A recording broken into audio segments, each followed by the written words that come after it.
Om Swastiastu. Assalamualaikum. Salam sejahtera untuk kita semua. Namo Buddhaya. Perkenalkan, nama saya Made Dian Andriani. Saya merupakan CGP Angkatan 9 yang berasal dari SMP Negeri 6 Abang.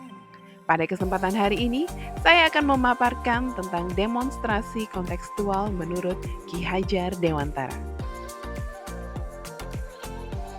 Filosofi Pendidikan Ki Hajar Dewantara.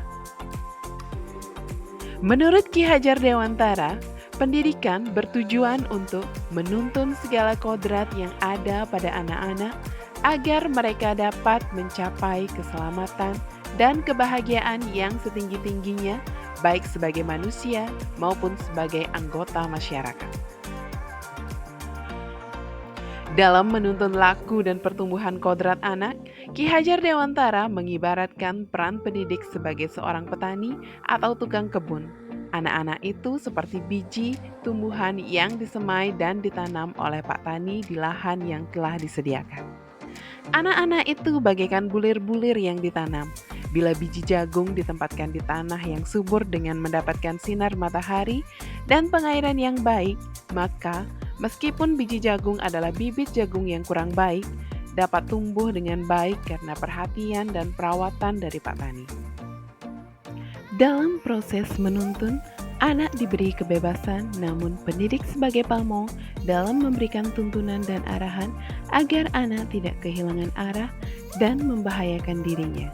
Sebagai seorang pamong, dapat memberikan tuntunan agar anak dapat menemukan kemerdekaannya dalam belajar. Ki Hajar Dewantara juga berpendapat bahwa pendidikan harus sesuai dengan kodratnya, baik itu kodrat alam maupun kodrat zaman.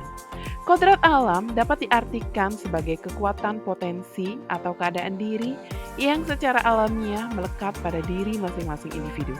Sedangkan kodrat zaman adalah kekuatan potensi atau kekuatan diri yang berubah secara dinamis sesuai dengan kondisi sosial budaya masyarakat atau perkembangan zaman.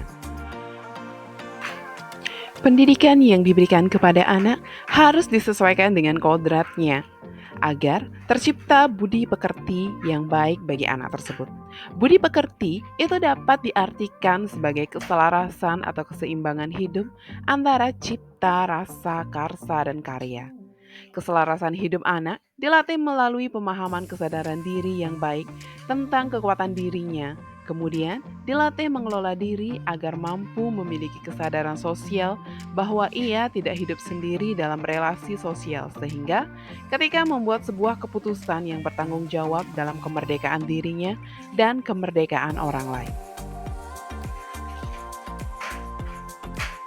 Trilogi pendidikan menurut Ki Hajar Dewantara, yang pertama ada Ingarso Sungtulado yang artinya di depan memberi contoh.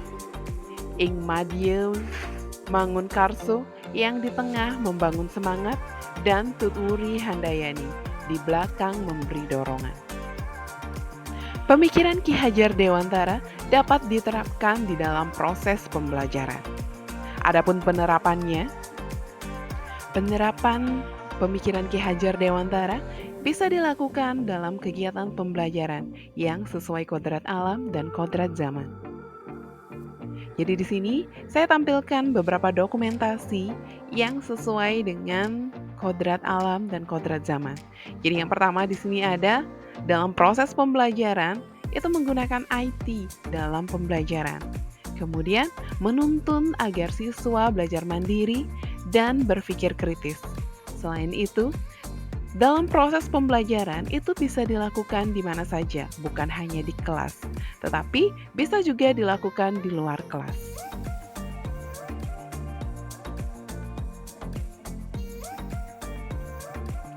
Penerapan selanjutnya itu bisa juga untuk meningkatkan budi pekerti dari peserta didik itu sendiri.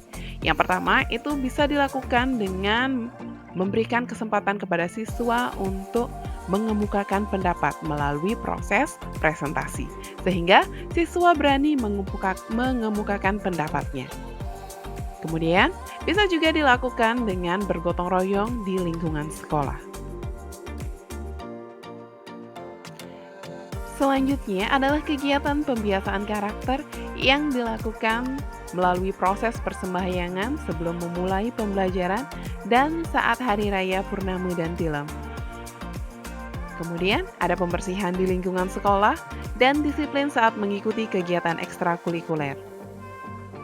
Pembiasaan juga bisa dilakukan melalui pengarahan dari kepala sekolah untuk membimbing siswa ke arah yang lebih baik dan juga melalui kegiatan upacara bendera.